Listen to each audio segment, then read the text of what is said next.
Bismillahirrahmanirrahim. Alhamdulillahi rabbil alamin wa bihi nasta'inu ala umurid dunya waddin. Asyhadu an la ilaha illallah wa asyhadu anna Muhammadan abduhu wa rasuluh. Allahumma sholli wa sallim wa barik alaihi wa ala alihi wa ashabihi ajma'in. Rabbi shrah li sadri wa yassir li amri wahlul 'uqdatam min lisani yafqahu qawli. Qala Allahu ta'ala fi kitabil karim. A'udzu billahi minasyaitonir rajim. Bismillahirrahmanirrahim. Wa ma utitum min syai'in famata'ul hayatid dunya wa zinatuha wa ma 'indallahi khairu wa abqa afala ta'qilun. Shadaqallahul azim. Amma ba'du. Bapak Ibu hadirin, saudara-saudaraku dimanapun Anda berada, ada beberapa fase yang dialami oleh setiap diri manusia atau di dalam beberapa alam yang menjadi satu kehidupan manusia. Pertama disebut alamul arwah, alam di mana setiap diri manusia itu hanya bersenggama pada Allah Subhanahu wa ta'ala, di mana mereka semuanya menjawab atas apa yang telah disampaikan oleh Tuhannya. Alastu birabbikum qalu bala syahidna. Wahai ruh, bukankah aku Tuhanmu? Apakah aku Tuhanmu?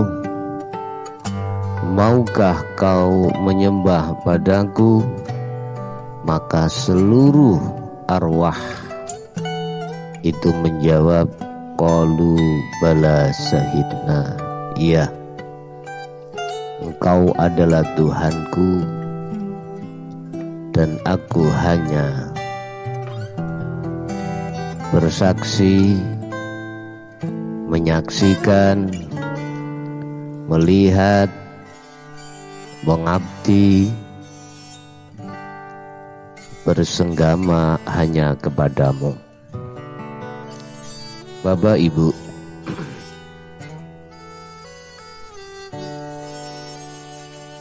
ketika arwah-arwah atau ruh-ruh, arwah itu jamak dari ruh, ya.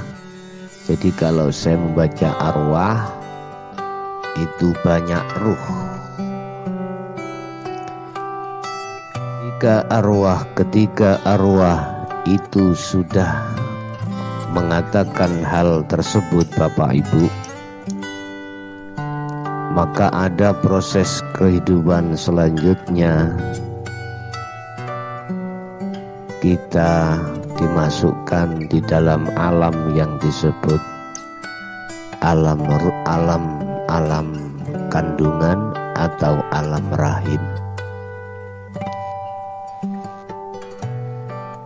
Di situ ada waktu tersendiri ketika saat dia di alam rahim. Ini yang digambarkan oleh Allah sebagai alam surga secara hakikat, berarti Nabiullah Adam alaihissalam ketika saat itu ada di surga. Mengapa saya katakan secara hakikat itu ada di alam surga? Karena mereka semuanya la kasbin, dia tidak melakukan satu perbuatan, tetapi apa yang dia butuhkan selalu dijamin Allah secara syariat, bentuk nutrisi vitamin dari ibu yang mengandungnya. Bapak Ibu, selanjutnya kita dimasukkan satu alam yang disebut alam dunia. Inilah alam sebagai ujian kita atas semua apa yang telah kita janjikan kepada Allah ketika ada di alam arwah yang di depan tadi. Intinya kita semua tidak akan pernah suhud, tidak akan pernah bersaksi, tidak akan pernah menyembah, tidak akan pernah taat illallah, kecuali hanya kepada Allah. Iyyaka na'budun wa iyyaka nasta'in. Dalam pertanyaan apakah hati seperti itu? Apakah arwah itu juga seperti itu ketika saat di dunia ini? Itu Anda sendiri yang menjawab.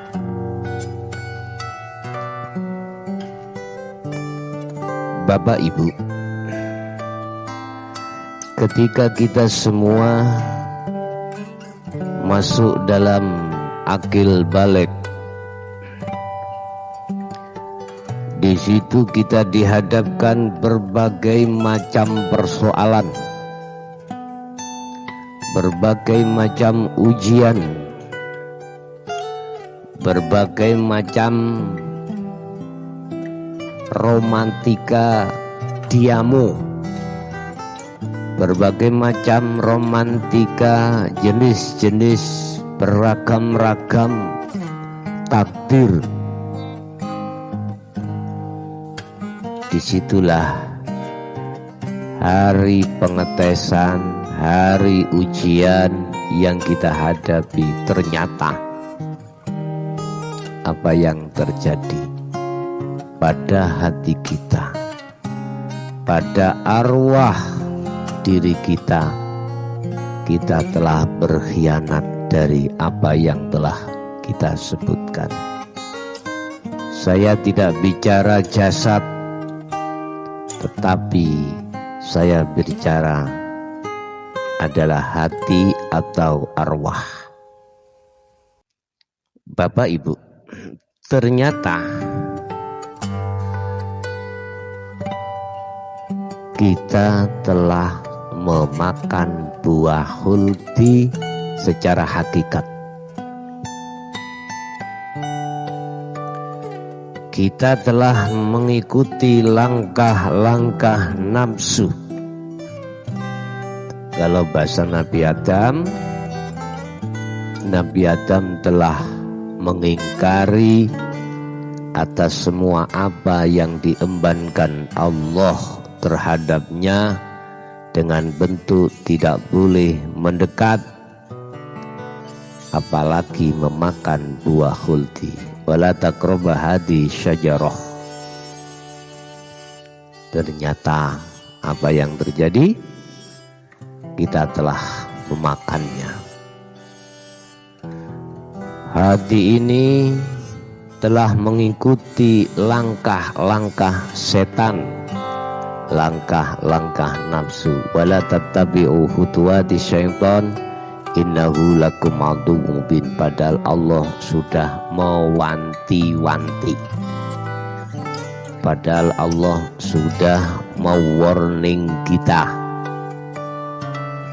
untuk tidak mendekat apalagi memakan. Bapak Ibu hadirin, saudara-saudaraku rahimakumullah. Ketika dalam alam ini Allah telah memberikan satu pengajaran terhadap kita di dalam surat Al-Qasas ayat 60.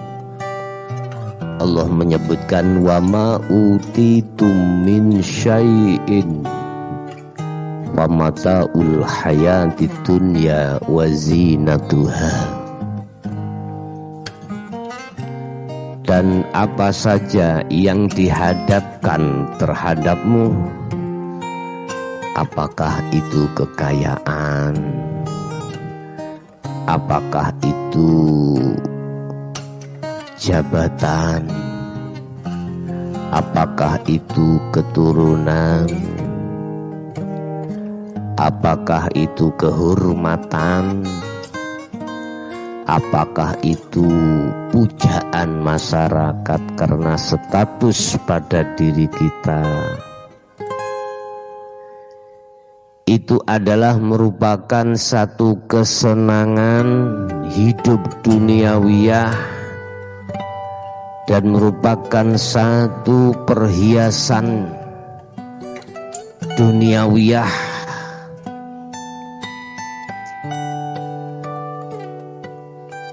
Wa ma indallah khairu wa abqa. Sedangkan apa yang di sisi Allah adalah lebih baik dan lebih kekal. Afala ta'qilun, apakah kau tidak berpikir? Artinya di dunia ini tatkala hati ini selalu mengikuti langkah-langkah nafsu, sepanjang itu kita nggak akan nyadar, kita tidak akan menyadari bahwasanya ada kehidupan. Wa ma indallah khairu wa abqa. Ada satu kehidupan yang amat kekal, yaitu kehidupan di sisi Allah. Tatkala ketika saat di dunia hati belum bisa masuk terhadap khairu wa abqa, kehidupan yang sebenarnya, maka kita setelah meninggalkan dunia ini jangan harap akan bisa pada kehidupan tersebut.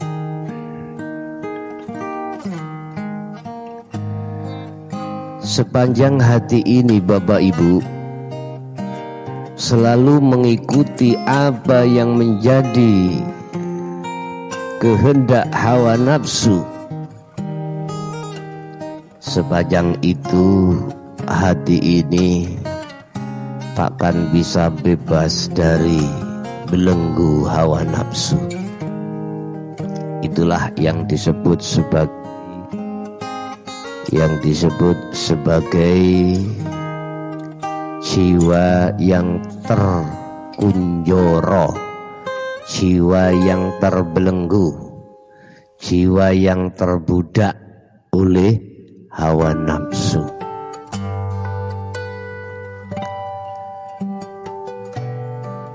Bapak Ibu rahimakumullah, tatkala hati sudah terbelenggu dengan kenikmatan duniawiyah, siapapun diri kita, apapun status kita, jangan harap di situ akan mengerti dan menerima apa ajaran yang menghantarkan terhadap satu kehidupan yang sebenarnya.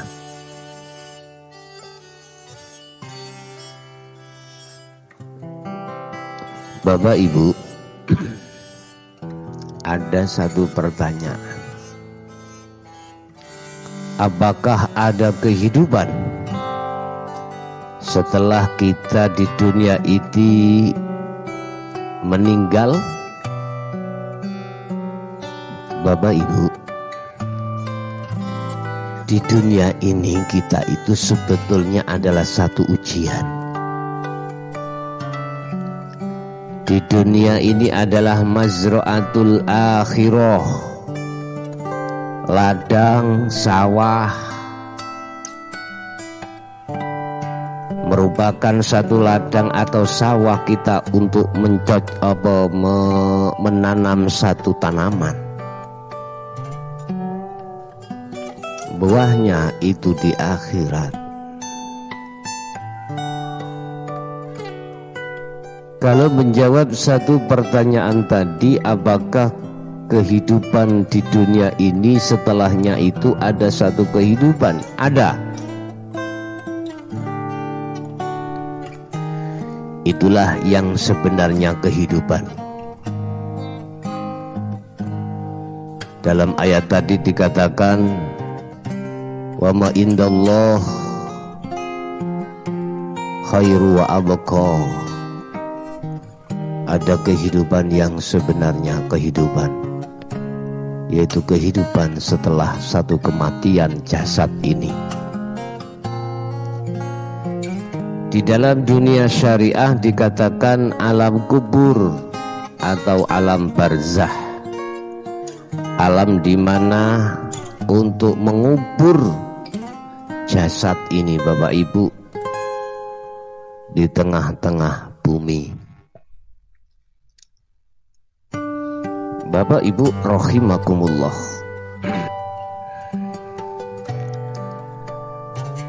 ketika manusia awal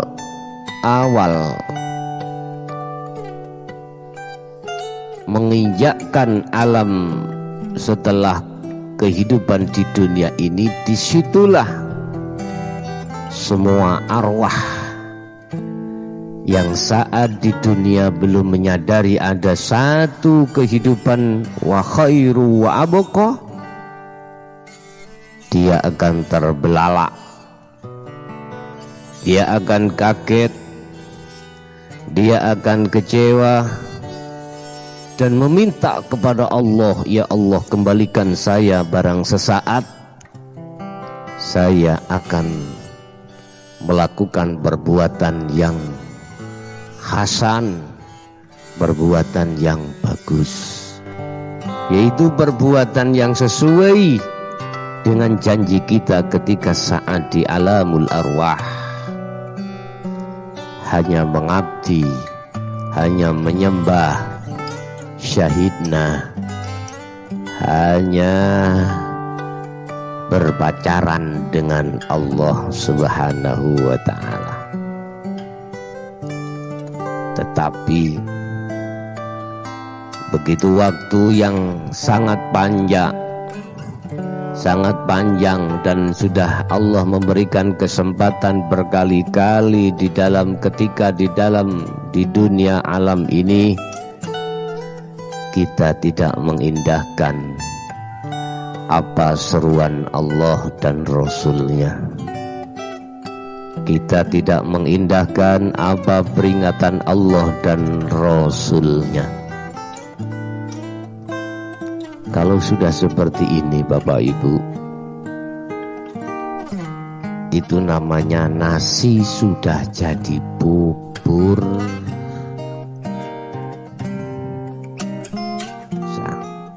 tidak bisa. Tetapi berbahagialah Anda ketika di alam dunia ini Anda sudah mendapatkan status dari Allah sebagai Khalilullah, sebagai aulia illah, sebagai kekasih Allah. Kekasih adalah hanya mencintai terhadap kekasihnya, tidak akan pernah selingkuh terhadapnya. Artinya hati yang hanya berkasih mesra terhadap Allah Subhanahu wa ta'ala, tidak berkasih mesra terhadap hawa nafsunya lewat kesenangan dunia.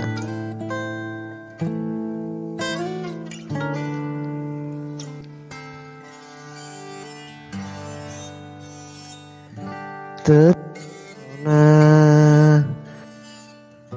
terpesona,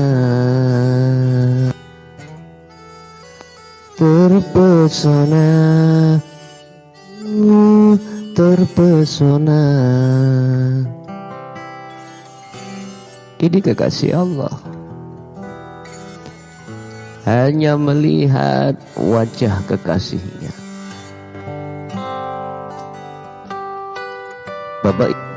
Bapak Ibu rahimakumullah,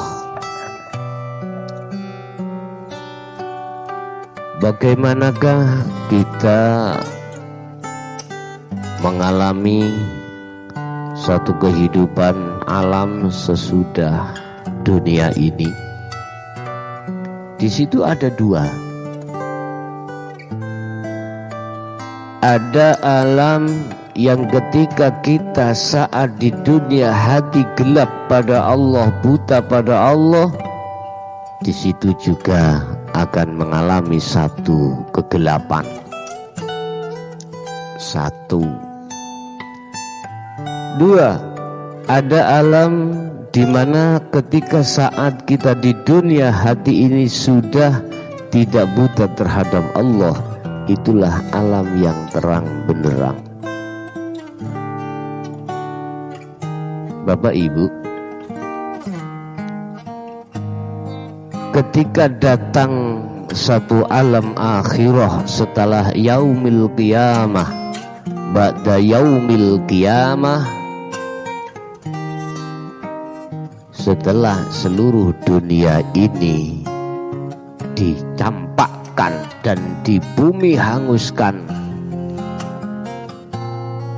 dan difanakan oleh Allah Subhanahu wa ta'ala dalam surah Ar-Rahman ayat 26, kullu man 'alaiha fan,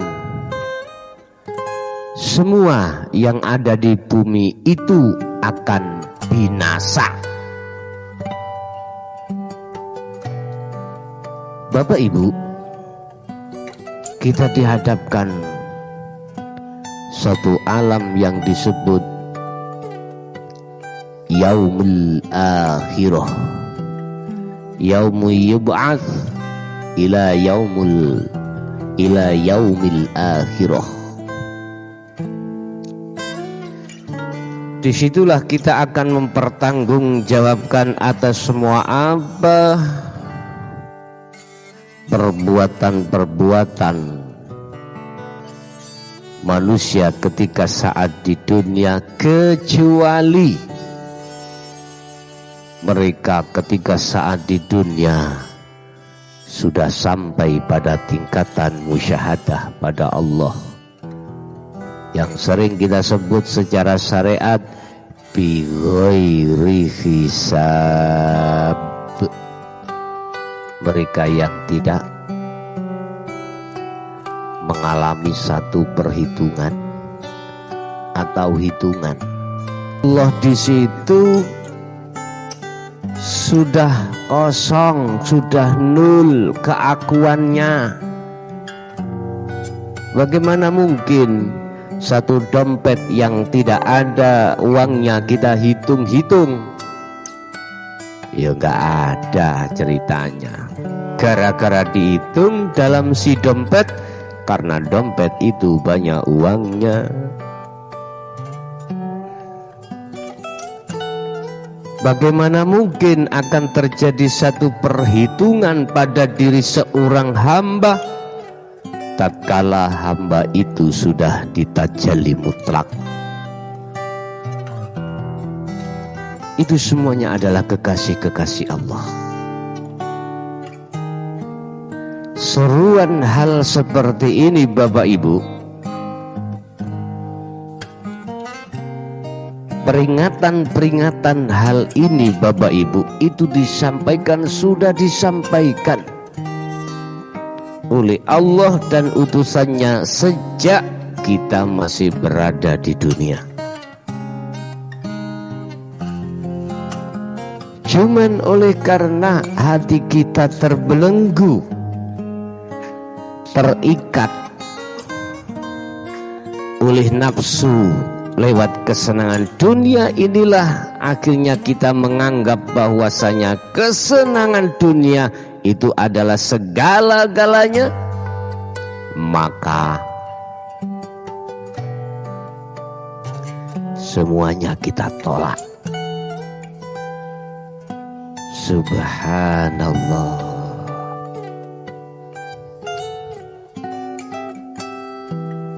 Bagaimana sejarah nenek moyang kita Nabiullah Adam alaihissalam?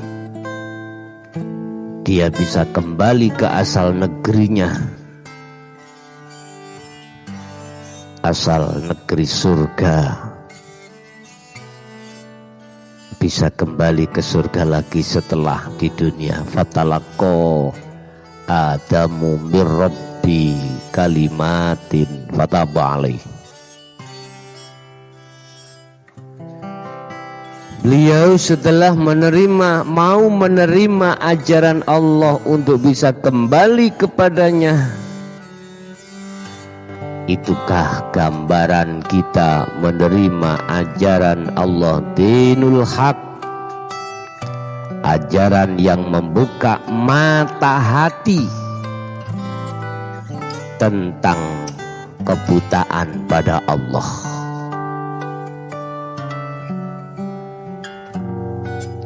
Itulah ajaran yang membimbing hatimu untuk tidak mencintai selain Allah. Itulah ajaran yang membimbing hatimu untuk keluar dari belenggu-belenggu hawa nafsu. Itulah ajaran yang membimbing hati untuk menuju minadz zulumati ilan nur. Itulah ajaran hati untuk membebaskan diri dari perbudakan hawa nafsu.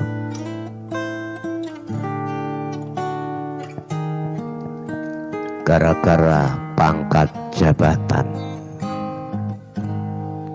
ajaran itu kita tolak.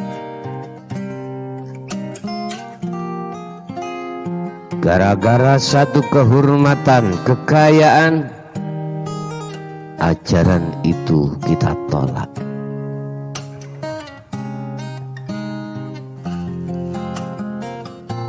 Oleh karenanya, wahai saudaraku,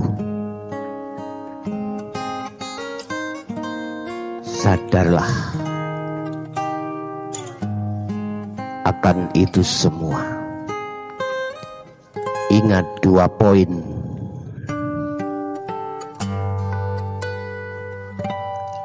Satu, kullu nafsin dha'iqatul maut. Kita akan mengalami satu kepastian, yaitu kematian. 2, segala apa yang kita upayakan, segala apa yang kita usahakan, segala apa yang ada pada diri kita pada waktu kita di dunia,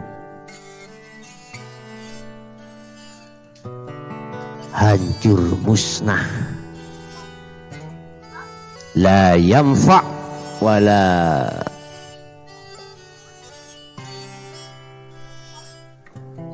tidak ada satu kemanfaatan buat diri kita. Sebab ketika saat di dunia kita habiskan waktu untuk menghambur-hamburkan hati ini terhadap kesenangan dunia. Bukan berarti perkara apa kebutuhan duniawiyah itu tidak penting. Bukan berarti perkara apa kesenangan dunia itu tidak kita butuhkan. Tetapi harus ada batas hati ini. Cukup berhenti pada jasad dan hati tetap pada Allah. Ingat, kita ditunggu hati ini atas kebenaran dari Allah Subhanahu wa ta'ala. Oleh sebab itu, wahai para manusia, apapun agama Anda, apapun negara Anda, apapun suku Anda, ingat, kita nanti akan dikumpulkan satu tempat.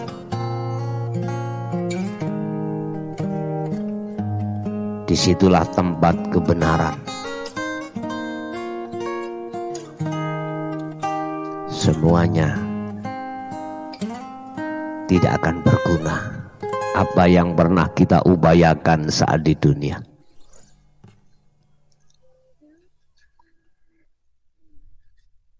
Oleh sebab itu, apa manfaatnya kita bermusuhan sehingga kita saling menghina, saling mencaci, saling membunuh bahkan.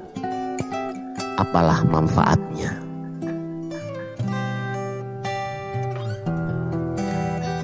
Lepaskanlah belenggu dalam hatimu.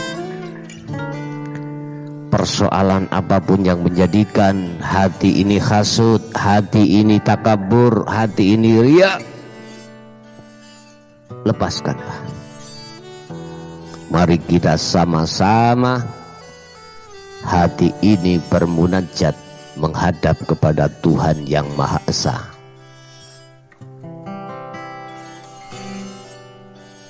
Apalah gunanya kita berbuat jelek terhadap sesama manusia? Apalah untungnya kita mencelakai sesama manusia?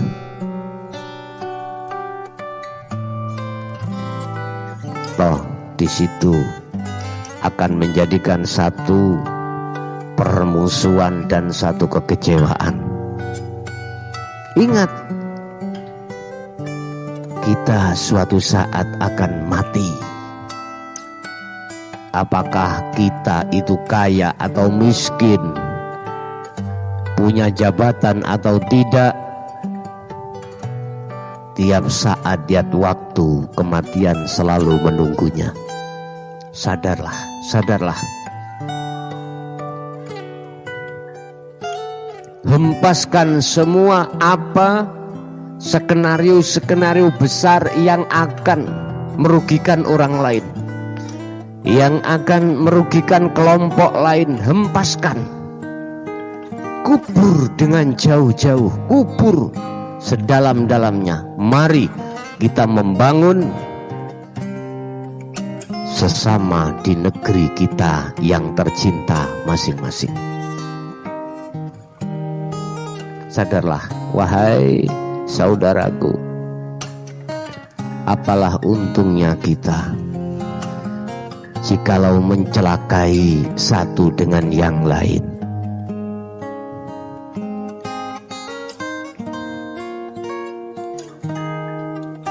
ingat satu hal, apabila ketika saat di dunia hati ini masih buta terhadap Tuhannya, maka setelah kematian kita pun akan buta. Dan itulah orang yang paling merugi di atas orang yang rugi.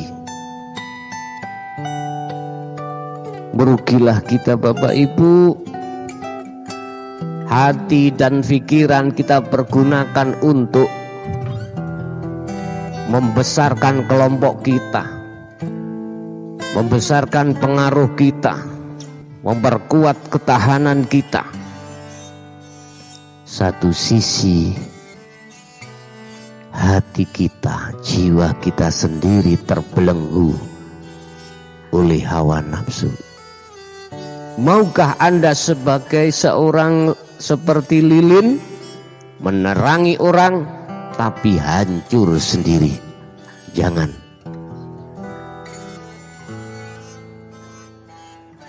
Memang kita ada golongan orang yang bekerja melakukan sesuatu upaya dengan berbagai skenario yang amat cantik, yang tujuannya adalah untuk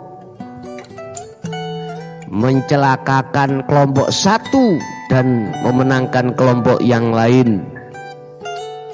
Sementara hati kita sendiri belum bisa terhadap Tuhan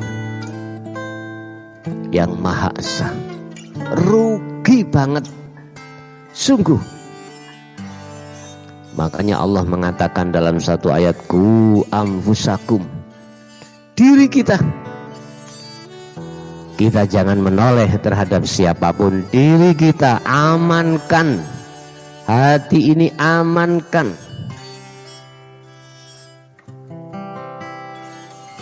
Dari ocehan hawa nafsu,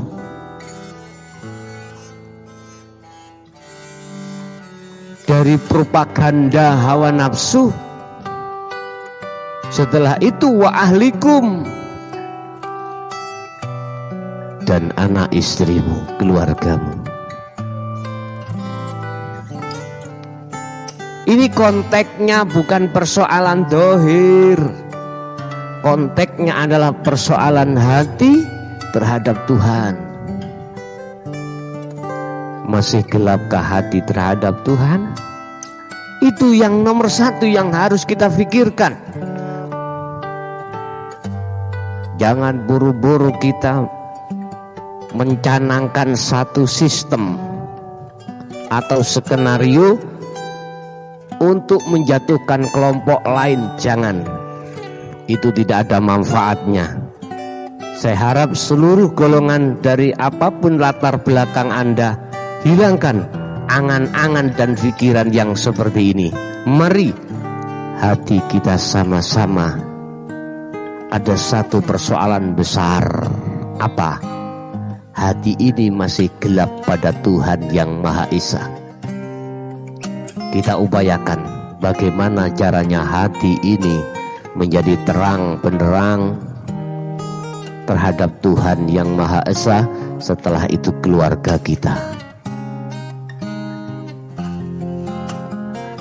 Sebab semuanya itu kita akan ditunggu satu masa, yaitu kematian. Yang di situ Anda tidak bisa berbuat apa-apa. La yastaqdimuna la yastakhirun. Hal itu manakala sudah datang, tidak akan pernah bisa dimajukan atau diundurkan. Subhanallah. Saudaraku, kalau kita saat ini ada rencana menyeting untuk kelompok lain jatuh, untuk orang lain jatuh, sudahi. Mari kita sibukkan hati ini hanya untuk pada Tuhan yang Maha Esa, karena kita akan dipanggil suatu saat, dan itu kita tidak tahu. Merugilah kita manakala panggilan itu sudah datang, kita belum ada satu persiapan. Dari instansi manapun Anda, mari kita saling membangun hati ini hanya kepada Tuhan yang Maha Esa. Boleh di sela-sela itu kita membangun secara fisik ini, tapi itu tidak akan pernah berhasil manakala kita disibukkan baik fikir maupun hati untuk menjatuhkan orang lain supaya mengamankan status kita. No, jangan kau lakukan itu. Apalah guna dan manfaatnya? Yang ada pasti penyesalan di kemudian hari. Percayalah. Bapak Ibu hadirin, saudara-saudaraku, dimanapun Anda berada, masuk dalam satu kesimpulan. Pertama, kita di dunia itu hanya sesaat. Apalah gunanya kita menjatuhkan, membumi, hanguskan, membunuh kelompok lain demi kita mempertahankan kekokohan fisik, sementara hati ini masih gelap terhadap Tuhan yang Maha Esa. Yang kedua,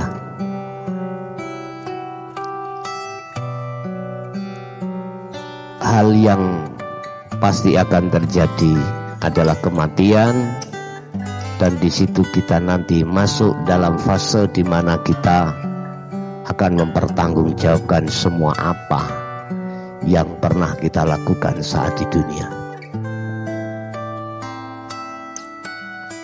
Yang ketiga, apalah manfaatnya? Wahai saudaraku, baik dari agama manapun, golongan manapun, suku manapun, apalah manfaatnya kita sekarang bermusuh-musuhan hanya gara-gara urusan dunia?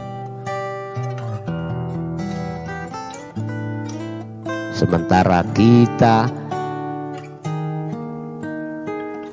tidak menyibukkan bagaimana hati untuk menyelamatkan diri dari hawa nafsu.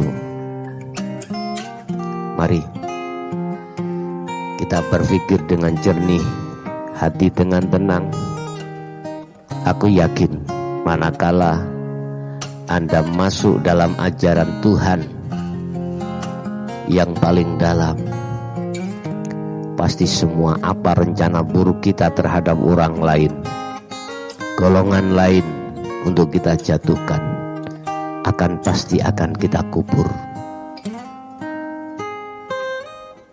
Itulah Bapak Ibu yang bisa kami sampaikan, mudah-mudahan bermanfaat, dan kami akhiri, hadanallah wa iyyakum wal afa minkum. Wassalamualaikum warahmatullahi wabarakatuh.